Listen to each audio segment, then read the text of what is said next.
But you're actually not lazy, you're just comfortable. And in order to achieve your goals or anything that you want to do for the next year, you're gonna have to get uncomfortable. So your 2025 glow up starts right now. This is part 2. If you want to learn all about your external glow up, check out part 1 right now. But in this video, we are going to dive into your internal glow up, because truly, this is what's going to make or break whether or not you actually achieve your goals. So in this video, we are going to talk about 8 internal glow up tips that you can do before 2025. Number 1, limiting beliefs. The first internal glow up tip, and this is the biggest thing that you can do, is understand your limiting beliefs. What is a limiting belief? It is a statement, a thought, something that you believe to be truth no matter what. And this can be in a variety of areas of your life. Relationships, love, friendships, career, money, so many other areas of your life that you have certain ideas about what you can and cannot achieve. And those can be completely unknown to you, which is why uncovering your limiting beliefs now, with only a handful of weeks left in 2024, is going to set yourself up for January. Number 2, negative self-talk. If you are mean to yourself, or you berate yourself constantly when you don't show up for your goals, or you miss a habit, or you keep thinking about wanting to change something in your life and you just never do it, this is holding you back. Now, of course, it's not as simple as just simply saying, just be nice to yourself, because that's not how this works. Everything that you currently have done up into your life has built the systems that you currently operate through, the habits, the thought patterns, everything that you currently have that you're wanting to change has been built over the last however old you are. So it is going to take time to change these things. And so when it comes to negative self-talk, the goal here is to catch it. So what are the words that you use when you are speaking to yourself, either just being outright mean to yourself, or you're berating yourself, or something happened at work and you're like, ugh, I'm just so stupid. Like, why did I do that? That type of terminology, write it down, become aware of it.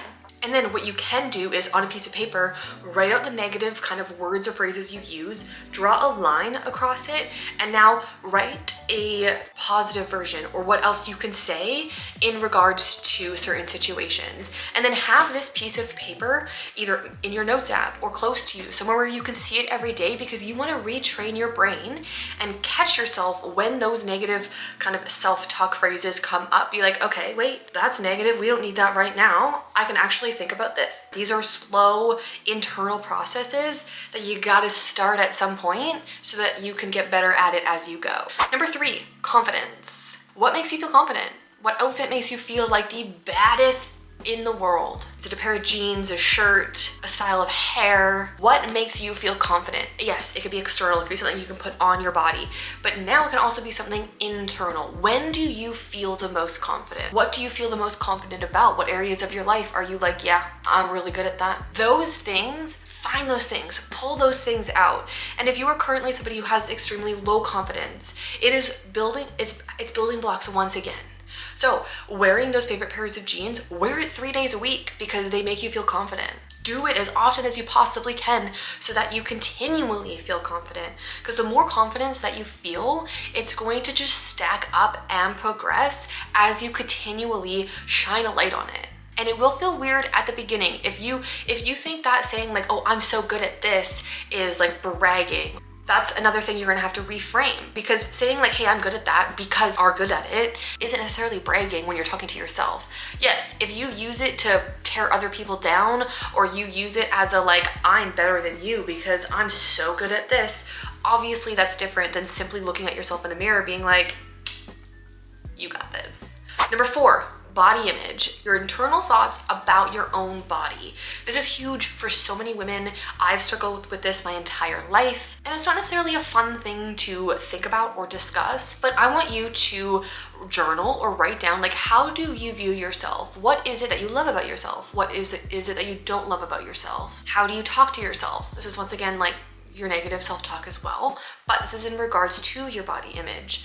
And then another journal prompt that I want you to think about here in order to really dive into this is, if you could change one thing about your body right now, what would it be and why? Why do you think that way? And then what makes you think that if that change happened, like you blinked like this, snap, that change, done, whatever it was, Why do you think that once you get to that point, when that change happens, what are you gaining from it? Do you think that if you lose those 10 pounds, your clothes will fit better and you'll feel more confident? Do you think that if you change your hair color, you will feel more confident? These things, yes, they might be true, but it's also an internal, is that if you don't achieve those things, so you don't get your hair done, you don't lose the weight, you're now telling yourself that you're not worthy of the thing you thought you're gonna get once you get there. So if you think all of your dreams are gonna come true if you get over here and do this thing, and you never get there, you're always going to be sitting in a place of, if only I had that, my life would be better.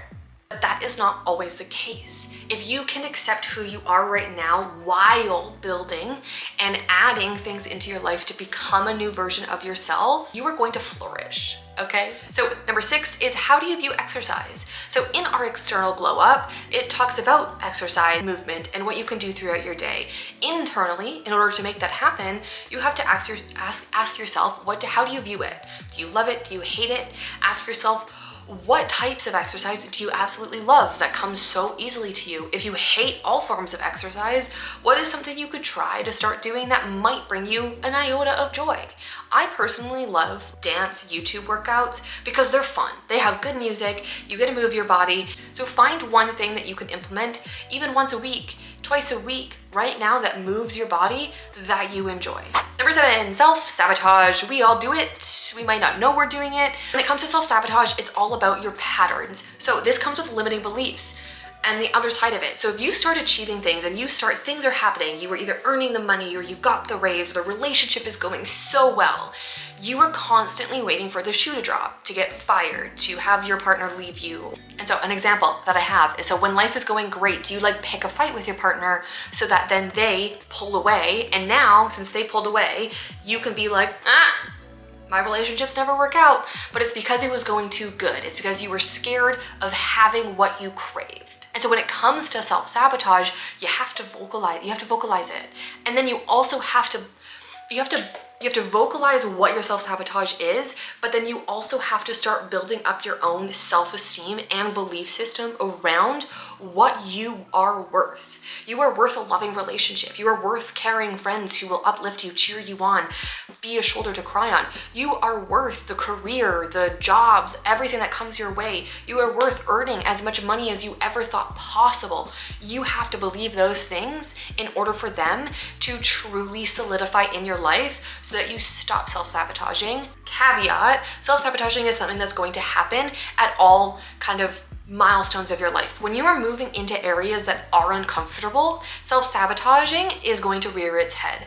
But the whole point of any of the habits or systems that I talk about on this channel and glowing up is about recognition. Recognize your patterns, start working through them so that when they do hit, when you do come across self-sabotage, you can name it, you can recognize it, and you can work through it. It's going to appear. It's just, how are you going to handle it? Are you going to let your self-sabotage knock you down for 6 months? You get to June 2025 and you're like, maybe now I'm going to start. Or could you start now? Number 8. And this one was a weird one for me to kind of learn, but jealousy is actually an indicator of something that you either want or are lacking in your life. Now, it might not be something tangible, it might not be an actual person, but it could be like a characteristic of someone, for instance. So a sign for what you crave or desire, or it's kind of a smokescreen, because you can spend all your time being jealous of somebody else, but it's actually something that you want for yourself. So if you see someone else having love and acceptance, you have to love and accept yourself. This is like radical self-love. Take yourself on dates, do solo dates, buy yourself the flowers, buy yourself the gifts. And yes, in the moment you might think that it's silly or stupid or weird, but if you do not show up for yourself, if you do not give yourself the love, acceptance, support that you crave from a partner, a friendship, a job, whatever it is that's going to fulfill you, why are those things more important than you? Because what this will teach you, and I've learned this over the last 4 years, is that once you have that foundation of, I love myself no matter what, you can do anything, because your foundation is so solid that even if your entire life implodes tomorrow, you are going to be okay because you have everything you need in here. Okay. That was a lot. I just listed a bunch of internal things that you could do to glow up, and I want you to remember that all of these things take time. You can't snap your fingers and have it right now. These are things that you're going to have to sit with, journal. You can make your to-do lists and your plans, but that is not going to get you anywhere unless you take action.